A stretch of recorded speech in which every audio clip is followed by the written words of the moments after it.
Hi. Regardless of what you might believe the cause of climate change might be, I think most of us would agree that Earth is going through some changes right now that are a concern to many of us.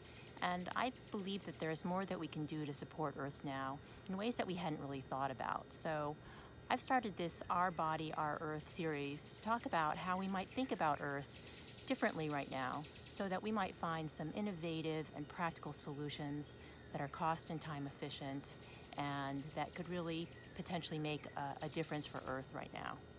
Um, I'd like to talk to you about where I am right now in terms of thinking about Earth, in terms of my starting place, which is right now, because I have some ideas about how we might think about Earth and some possible solutions, but this is sort of my own starting place, and part of the reason I wanted to start this series was to hear from you as well, so that we could have a discussion and maybe our thoughts as a whole might evolve to lead us to a perspective that could be helpful right now, so that Earth can once again be her healthiest self, and so that we can thrive with Earth. So, um, so I'm hoping that we can have this discussion to maybe reframe or re-examine how we think of Earth, how we're in relationship with Earth, so that we might find a more complete set of solutions and strategies. I'm doing this video series now for a couple of reasons.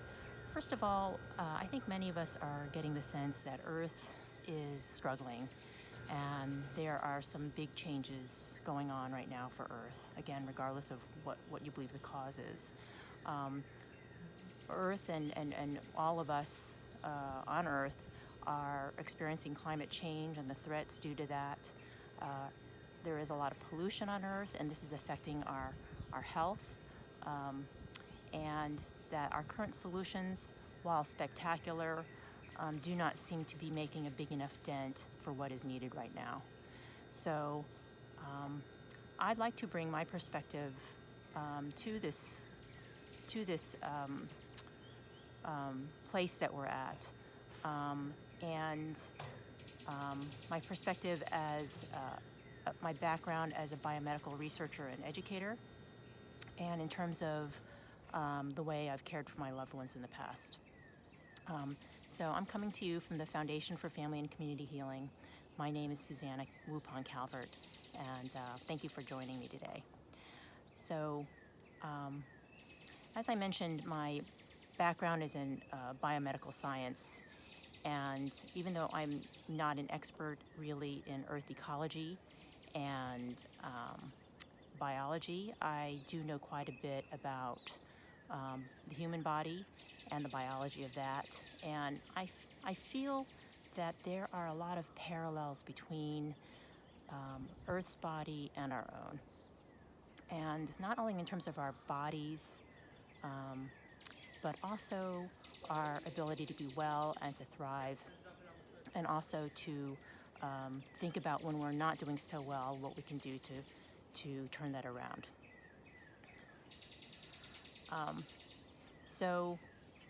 I've been thinking about this idea of Earth as a living organism, and I believe she is. And I also want to just state that I'm not the first one to think this. I mean, I think there's many people presently, past, present, and I'm sure in future that have the same belief.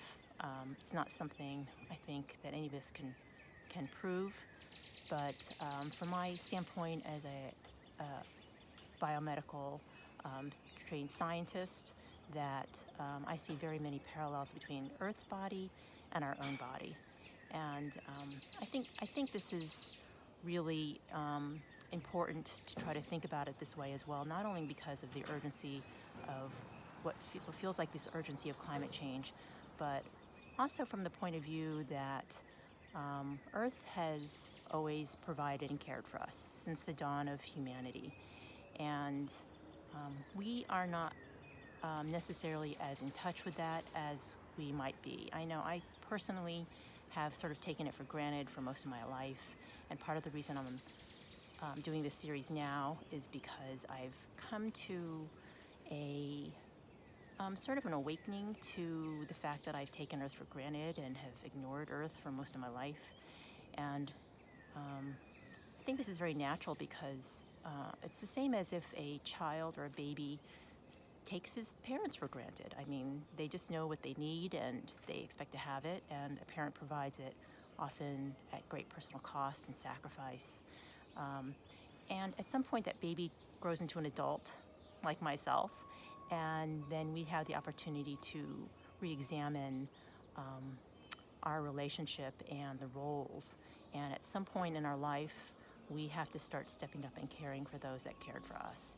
So I feel like we're at that place right now that Earth has cared for us our whole life.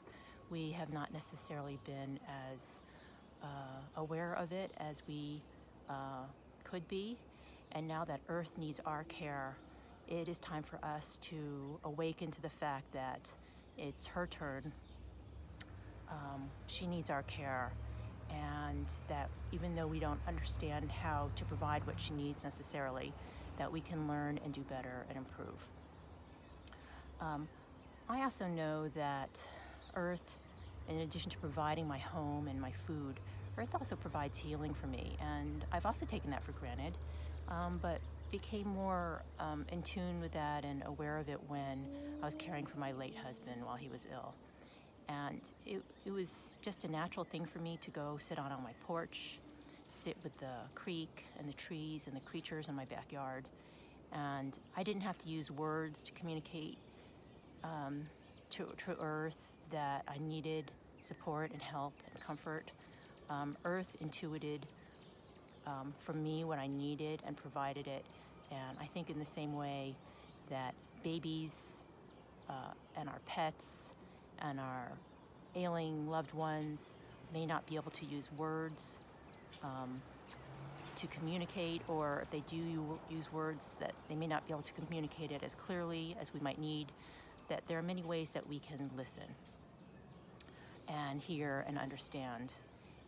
And I feel that we can provide that to Earth now, that Earth is communicating with us, that by being present and listening to all her different parts, her plants, her animals, her minerals, that we can learn how to provide her with what she needs.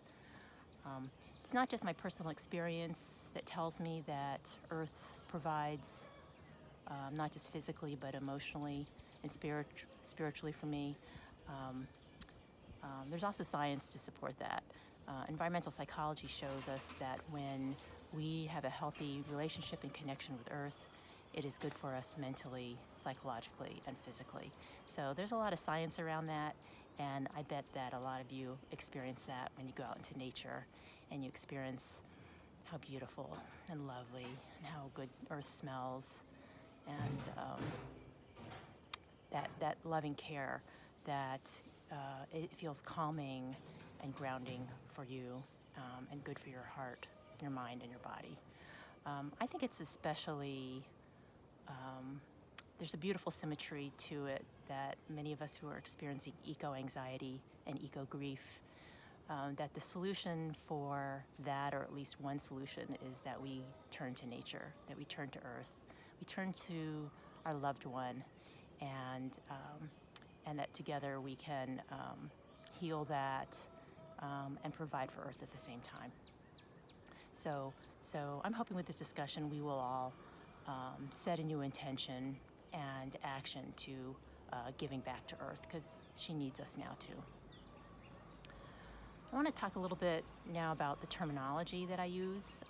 I've been referring to Earth as a her, and I know, some percentage of you are going to love that, and some percentage of you are going to hate that, and that's okay. I'm not here to tell you what to think or how to say things or what to believe. I'm presenting my own view, and I'm hoping we can start a discussion. But I experience Earth as a feminine energy. That's just how she feels. It's like when I'm with my girlfriends, they feel feminine when I'm with them.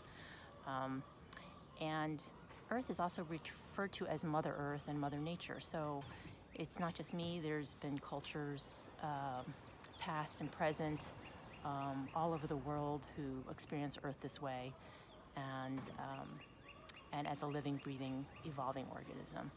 Again, I'm not here to make you believe anything or tell you you have to do this or you must do that. I'm hoping to start a discussion so that we can all learn and grow how we might think about this, and that we might find a way to come to some of these climate change issues and environmental concerns in a way that's right for us as individuals, right as a collective, and that speaks to you personally, and that feels inviting and joyful and generative, and makes you feel like you can do something for yourself and Earth at the same time. So I hope you will participate with me in this discussion, in the spirit for which I offer it, and that is, let's share our thoughts and stories and take away from it what is most interesting and valuable and thought-provoking. I also know that this idea of Earth having a spirit is something that, again, some of you will love, some of you will hate, and that's okay. We all share the fact that we have the same home on Earth, and we are all going to experience that differently. So in this video series, Our Bodies, Our Earth, I will be discussing all of these things in more detail, starting with this idea that Earth's body is just like our body, and that we are all tied together. Our bodies are tied together with Earth's bodies and everything else, Earth's body, singular, sorry, and that our wellness and our well-being is tied to Earth's wellness and well-being. And when we really can feel this, that we will be able to find solutions for ourselves and for Earth, so that we all can once again thrive together. So thanks for tuning in.